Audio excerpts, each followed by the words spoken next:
On July 14th, 2021, E.M. Hudson tweeted, "Dudes can literally just sit around and name old sports players and just have the best time." Kyle Boggs replied, "Decades of gender/sexuality research tell us this is a dude thing because some men still don't have social permission to create direct bonds with other men. Those bonds have to be indirect through sports talk, women, etc., which is one of the many ways heteropatriarchy hurts men too." Crash Overdrive replied, "Any relation to Wade Boggs?" This is the Museum of Twitter, the show we talk about the most important tweets in the history of Twitter.com. It's Sports Tweet Saturday, and I wanted to feature one of the best conversations in all sports Twitter, because it's so deeply true. What E.M. Hudson is saying is obviously true. Anyone who's ever been a sports fan or knows a sports fan knows it's true. And what Kyle Boggs is saying is also true, but it's annoying. It's an example of like, yeah man, it's not that serious. And so that's why it is so devastatingly funny when Crash Overdrive comes in and says, "Any relation to Wade Boggs?" Wade Boggs, for those who don't know, was a Hall of Fame third baseman for the Red Sox, among other teams. And so it's just really funny that after going into a very serious topic about how men can't form bonds, etc., etc., Crash Overdrive is just like, yeah. Are you related to Wade Boggs, though? Doing the exact thing that E.M. Hudson was describing above. Now, this tweet is pretty self-explanatory why it's funny. Most of the replies to it are just like, wow, this is very funny. And so in lieu of analysis, I called up my older brother, Kevin, and we just remembered guys for like 15 minutes. I'm going to play the first like 5 minutes of that conversation, and the rest of it, should you want to watch it, will be on my Patreon.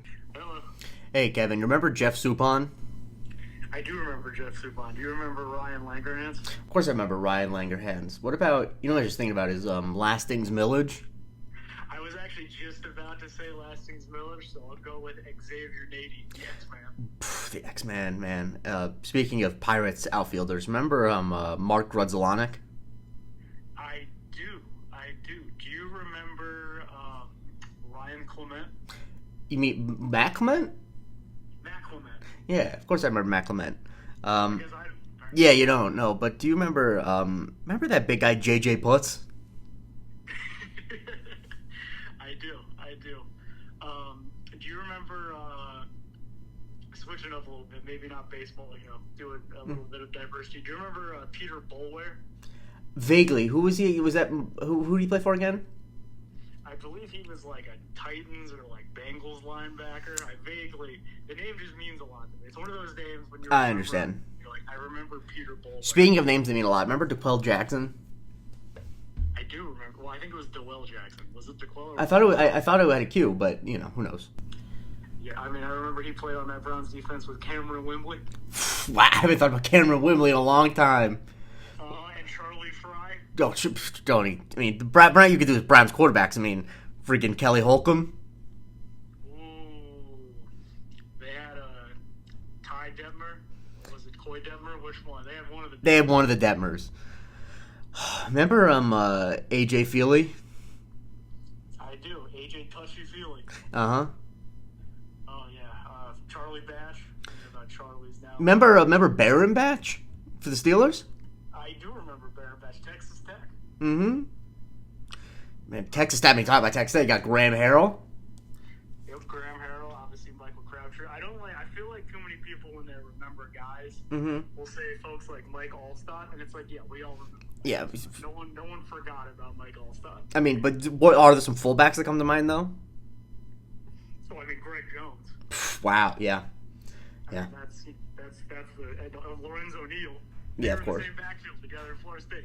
I mean, remember Felix Jones?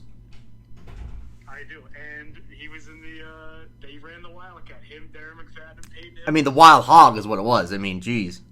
And they had Marcus Monk. They did it. Mm-hmm. Who was the quarterback on that team? Older brother. Who was the quarterback on that team? Oh God, I think it was Casey Dick. That sounds right. They had some dog shit SEC quarterbacks. I mean, that's the real remember some guys. Is remember like Brody Croyle. And Brody Croyle got drafted too. That's the thing. Yeah, but then he lost he couldn't beat out Damon Hewlett for the Chiefs job. So that obviously. And the Chiefs people know Mahomes, but young people don't know about they were starting people like Tyler Palko. Oh my God, dude! In Chan Gailey's offense, he was the future. Some future. I mean. Yeah, dude, he was balling. Man, and then you had throw into some wideouts. I mean, the Chiefs were putting some real people out there that were. I mean, obviously you got somewhere over the Dwayne Bowe.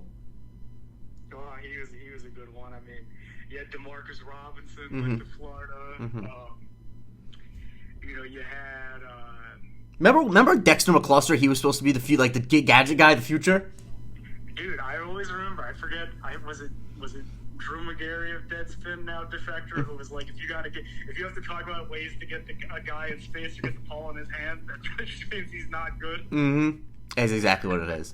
Dexter McCluster, we got to figure. Yeah, they drafted. He was like a third round prospect. They drafted him early in the second round. But even though I feel like I remember him on the Titans more than the Chiefs, which I guess I don't know what that means. But I mean, speaking of the Titans, remember when Delaney Walker was like the best tight end in football for a year? Yeah, he went over from San Francisco and went over there, and was it Matt Hasselbeck was their quarterback? Mm-hmm. And I think youngins don't know that. They might know the name Matt Hasselbeck. They don't remember Tim Hasselbeck, though. No, they don't. I mean, I barely remember Tim Hasselbeck. Their dad played in the league. I don't remember what his name was, so I can't technically legally remember him as a guy. Mm-hmm. Oh, God. Now you got to help me with this guy. Who was it? Was it Charlie Whitehurst? Is that? Yeah, Clipboard Jesus. Yeah, he was on that Titans team, I think, too. God, those want to talk about. I mean, remember freaking Chris Givens? Oh, I do. That reminds me of Chris Chambers, Marty Booker. Remember Marty Booker? Marty Booker. There were some years that he was put on. I think he had a couple of 1,000-yard seasons. He was good. I mean, dude, look, there are a lot of AFC East players and teams that will be forgotten by history just because the Patriots were there and it didn't matter. Yeah. I mean, and the thing about the Patriots, too, is, like, people remember Tom Brady, but they had some real guys. I mean, freaking, they were putting on Lawrence Maroney for some years. They had the law firm, Ben Jarvis, Green Ellis. Oh, man. And then they had, rest in peace, they had Terry Glenn. They did. They had Kevin Falk out of the backfield. Remember when Kevin Falk got in that fight after that LSU Texas A&M game? Yes, I do. Dude, he was like the original third down back. Like I said, if you're a sicko and want to listen to the full phone call, please go to patreon.com/Museum of Twitter, where you can get that. And also you can vote when I cover on Subscriber Sunday, and you get a weekly bonus episode called the Museum of Not Twitter. But anyway, follow me for a new tweet every day.